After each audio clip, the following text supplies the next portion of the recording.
네, 안녕하세요. 오늘의 이야기 주제는 횡단보도와 교통사고에 관련해서 여러 가지 문제를 말씀드리고자 합니다. 우선 횡단보도로 가기 전에 이제 무단횡단이라는 게 있죠. 횡단보도도 아닌데 이제 이 보행자가 무단횡단을 하는 경우, 이런 경우 참 차주 입장에서는 참 갑자기 뛰어들으니까 그래도 이 보행자는 교통 약자이기 때문에 운전자 입장에서는 보호할 의무가 있습니다. 그래서 이제 여러 종류가 있겠지만 뭐 예를 들어서 상가 지역을 통과할 때는 아무래도 이제 운전자 측에 이제 과실이 좀 더 주어질 수도 있고요. 그렇지 않고 이제 아주 폭이 넓은 뭐 대형 도로 같은 데는 운전자 과실이 좀 줄어들게 되겠죠. 반대로 이제 보행자는 늘어나는 것이고, 그 다음에 이제 이런 경우도 있죠. 아주 그 중앙 분리대에 화단으로 되어 있는 경우도 있지만 중앙 분리대가 아주 철망으로 이렇게 만들어 놓은 데도 있죠. 못 건너게. 그렇다면 그럴 경우에는 또 피해자가 과실이 더 많고 운전자는 과실이 줄어들게 되겠죠. 왜냐하면 이제 그 지역을 지나갈 때 아무래도 주의를 집중을 좀 덜 하게 되니까, 심지어는 고속도로 무단횡단 같은 경우는 거의 이제 피해자 과실이 100%라고 볼 수가 있죠. 경우에 따라 좀 드나드는 나들목이라든가 이런 데서 좀 차이가 있겠지만은 하여튼 그런 경우가 이제 있습니다. 그래서 이제 본격적으로 횡단보도에 관련해서 이제 말씀을 드리면, 횡단보도가 우선 첫 번째 쉬운 단계로 들어가면 그냥 신호등 없는 횡단보도가 있겠죠. 자, 그럼 거기에 신호등 없는 횡단보도를 건너갈 때는 사람은 일단은 이제 주의 진행을 해야 되죠. 보행자가 있는지 없는지. 그런데 보행자가 없으면 그냥 주의 진행해서 지나가면 되는 것이고, 마침 거기에 일단 정지 표시가 있는 경우가 있습니다. 그럴 때는 반드시 일단 정지를 했다 가야 됩니다.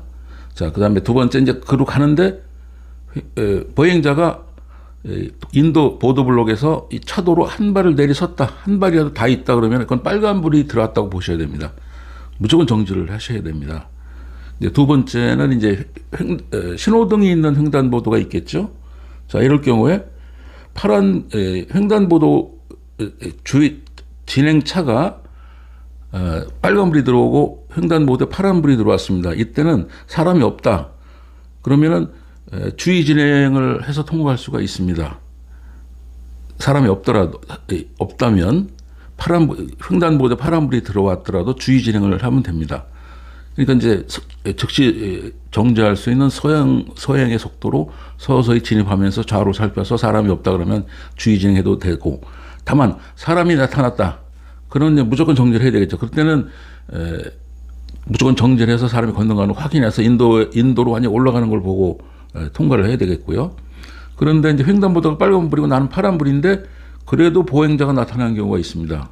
건너려고. 근데 그 사람이 인도에 서 있으면 상관이 없이 지나가면 되는데, 주의 진행하면 되는데, 이 사람이 인도를 한 발 내딛었다. 보행자 신호가 아무리 빨간불이라도 보행자가 내가 파란불이라도 보행자가 내렸으면 일단은 빨간 신호등이 들어온 거로 생각하고 정지를 해야 됩니다.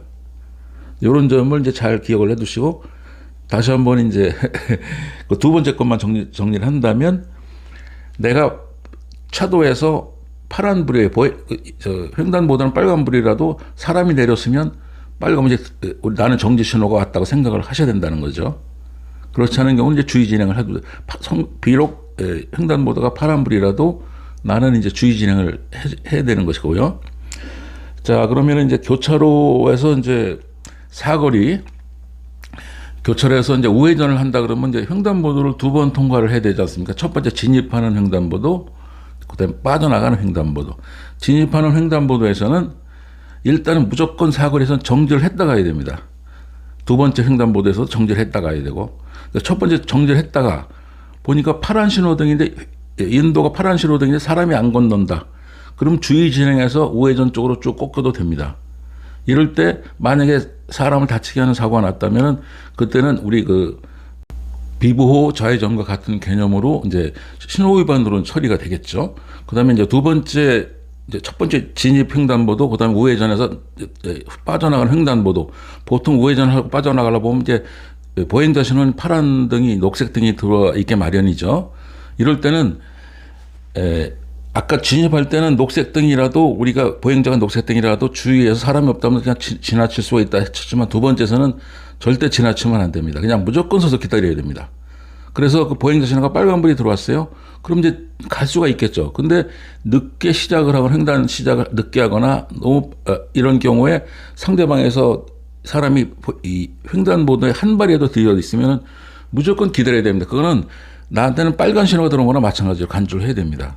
이렇게 해서 이제 빠져나가시면 되고요. 이제 요번에 최근에 그것이 작년 하반기에 그 제도가 나와가지고 뭐 집중 단속을 하고 뭐 어떻게 해야 되느냐 난리가 났었는데 바로 지금 말씀드린 이 내용이고요. 그다음에 그 사거리 우회전에서 이제 또 도로교통법이 좀 개정이 되면서 이 부분이 부각이 됐던 이유는 사실은 두 번째 횡단보도를 빠져나갈 때 사고가 많이 나거든요. 그러니까 이제 그 우회전하면서 운전하는 분의 그 시야가 아무래도 이동을 하니까 좌우를 살펴볼 수 있는 기회가 좀 줄어들고 특히나 오른쪽을 볼 수가 없잖아요. 그러니까 오른쪽에서 갑자기 사람이 뛰어들면 이게 이제 피곤해지는 거죠. 그래서 이런 부분은 이제 말씀드리고 이제 그 다음에 이제 세 번째는 이제 횡단보도 중에 보면 안전지대가 있는 횡단보도가 있습니다. 쉽게 해서 사거리만 딱 있는 게 아니고 사거리 네 모퉁이를 화단이나 보행자 대기 장소로 만들어 놓은 이런 그 사거리가 있겠죠. 네, 이런 이제 횡단보도에서는 이제 사거리의 신호등은 아까 두 번째 말씀드린 대로 그대로 진행을 하시면 되고요. 세 번째 말씀드린 대로. 그 다음에 우측으로 이제 빠져나가는 지점, 화단 사이로 거기는 첫 번째 말씀드렸던 일반 횡단보도하고 똑같은 개념으로 설명을 들으시면 됩니다. 근데 거기에도 경우에 따라서는 일시정지 표시가 있으면 이제 섰다 가야 되고 일시정지 표시가 없으면 주의 진행을 하면 되고 사람이 인도에 한 발이라도 내렸으면 빨간불이라고 생각하고 정지를 해야 되고 이것만 이제 주의를 하시면 될 것 같고요. 그 다음에 이제 전체적인 부분에 대해서 이제 한번 총괄에 대해서 말씀을 한번 드려보면요. 횡단보도 사고의 특징은 우선 사람을 먼저 이제 보호하자는 것입니다. 이제 우리나라 같은 경우는 이제 아직까지 좀 부족하죠. 유럽 같은 경우는 이제 사람 보호라는 개념이 아직 정립에 있어서 자동차가 무조건 섰다 가는데 우리나라 같은 경우는 이제 지금은 좀 많이 발전을 해서 횡단보도에 사람이 서 있으면 이제 자동차가 정지를 해서 손으로 가라고 막 손짓도 하고 합니다. 이게 이제 더 발전을 해 나가야 될 것 같고요. 그다음에 이제 사거리에서 보면은 이제 횡단보도에 자전거나 오토바이, 개인용 이동 장치가 지나갈 수 있도록 만들어 놓은 횡단보도가 또 있습니다.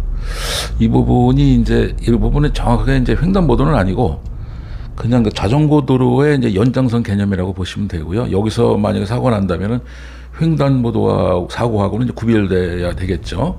그래서 이 도로를 이제 이쪽 오토바이나 자전거, 개인용 이동장치 갈 때는 이제 타고 준행을 해도 상관이 없는데 만약에 이런 장치가 되어 있지 않은 그냥 일반적인 횡단보도에서는 이 자전거, 오토바이, 개인용 이동장치는 무조건 내려서 손으로 끌고 가야 됩니다. 그러면 그 횡단보도 통행 방법 위반이 됩니다. 그래서 이제 그런 부분도 이제 우리 주의를 좀 하셔야 될 것 같고요. 특별히 이제 우리가 일시정지 표시가 항상 있는 도로에서는 횡단보도에서는 반드시 정지를 하고 가기를 말씀을 드리고 오늘 여기까지 말씀드리겠습니다. 감사합니다.